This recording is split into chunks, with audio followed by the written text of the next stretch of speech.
दोस्तों आज का हमारा टॉपिक है एलिमनी। जैसे पहले डाइवोर्स के लिए बताया था, डाइवोर्स में एलिमनी मिलती है वाइफ को, मोस्टली वाइफ को। हस्बैंड कोई कोई रेयरली हस्बैंड भी एलिमनी मिलती है। तो एलिमनी क्या होता है, कितनी एलिमनी मिलती है, कैसे कैलकुलेट होती है एलिमनी, क्या वाइफ को हमेशा मिलती रहेगी या हस्बैंड भी एलिमनी मांग सकता है, और कब में एलिमनी नहीं दी जाती है, जज उसको मना कर देता है देने के लिए। जज के ऑर्डर करने के बाद भी एलिमनी ना मिले तो क्या करना चाहिए? तो ये सब चीज़ें एलिमनी के आज टॉपिक में पता चलती है, ठीक है? एलिमनी डाइवोर्स के बाद मिलने वाला एक परमानेंट अमाउंट होता है सबसे पहले तो। एलिमनी होता ही क्या है? एक परमानेंट अमाउंट होता है जो डाइवोर्स होने के बाद जज ऑर्डर करता है कि ये वाइफ को दिया जाए, कुछ-कुछ केसेस में हस्बैंड को। तो एलिमनी इसको कहते हैं, ठीक है? इसको कैलकुलेट करने का कोई एग्ज़ैक्ट फ़ॉर्मूला नहीं होता, पहले मैं ये बता देता हूँ। पर सुप्रीम कोर्ट ने कुछ गाइडलाइंस बनाई हैं, जिनके अकॉर्डिंग एलिमनी डिसाइड करते हैं।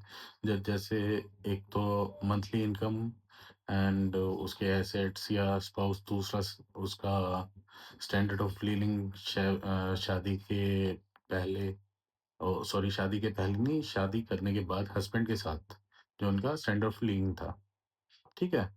और उसको मेंटेन करने के लिए कितना अमाउंट होना चाहिए। तीसरा, हस्बैंड या वाइफ की बेसिक नीड्स क्या हैं, जैसे रहना, खाना, और अगर बच्चे हैं तो उनकी पढ़ाई-लिखाई या खर्चा। ये मतलब बेसिक नीड है। चौथा, मैरिज की जो ड्यूरेशन कितनी है, कब शादी हुई थी, कितने साल हो चुके हैं। और इसके अलावा पाँचवाँ आपका आता है कि हस्बैंड-वाइफ कितने पढ़े-लिखे हैं या कौन कितना कमाने के लायक है, उनकी एजुकेशन या क्वालिफ़िकेशन क्या है। छठा आपका आ जाता है लायबिलिटी या देनदारी, किसके साथ कितनी देनदारी है, मतलब उनकी लायबिलिटी क्या है। जैसे कि अगर हस्बैंड की लायबिलिटी क्या है कि वो उसके पेरेंट्स भी उसके साथ रहते हैं, या वाइफ की लायबिलिटी क्या है, उसके बच्चे अगर बच्चे हैं तो बच्चे उसके साथ रह रहे हैं, तो उन दोनों की लायबिलिटीज़ क्या-क्या हैं, उनके ऊपर भी डिपेंड करता है। ठीक है, इन सब चीज़ों का ध्यान में रखकर ही जज एलिमिनेट डिसाइड करता है। ये सब चीज़ें इनकम एफिडेविट में लिखी होती हैं, जो दोनों पार्टीज़ हस्बैंड और वाइफ कोर्ट में फाइल करते हैं स्टार्टिंग में ही, कि मैं इतना कम ये जो सारी चीज़ें हैं, मैं इतना कमाता हूँ, मेरी क्वालिफ़िकेशन ये है, या मेरे वाइफ की क्वालिफ़िकेशन ये है, उसकी मतलब काम करती है तो ये सैलरी है, मैं काम करता हूँ तो मेरी सैलरी ये। और साथ में उनके 3 साल के जो स्टेटमेंट्स हैं, बैंक स्टेटमेंट है, जिससे पता चलेगा कि अगर कोई कह रहा है कि मैं सिर्फ़ ₹10,000 कमाता हूँ और उसकी सैलरी आ रही है अकाउंट में ₹1,00,000, तो इसलिए प्रूफ़ भी लगाना ज़रूरी पड़ता ही है, कि कोर्ट ऑर्डर का ही है, ठीक है? इसमें एलिमनी कितने टाइप की होती है? सबसे पहले मैं बता दूँ, एलुमनी भी 2 टाइप की होती है, ठीक है? एक होती है आपकी एंट्री मेंटेनेंस, जो केस के चलते हुए जज डिसाइड कर देता है, ठीक है? मंथली बेसिस पे। और दूसरी आपकी परमानेंट एलुमनी होती है, जो लास्ट में जज ऑर्डर करता है कि ये एक परमानेंट या फिक्स अमाउंट आपको देना है, ठीक है? इसके बाद क्या वाइफ को हमेशा एलुमनी मिलती रहेगी?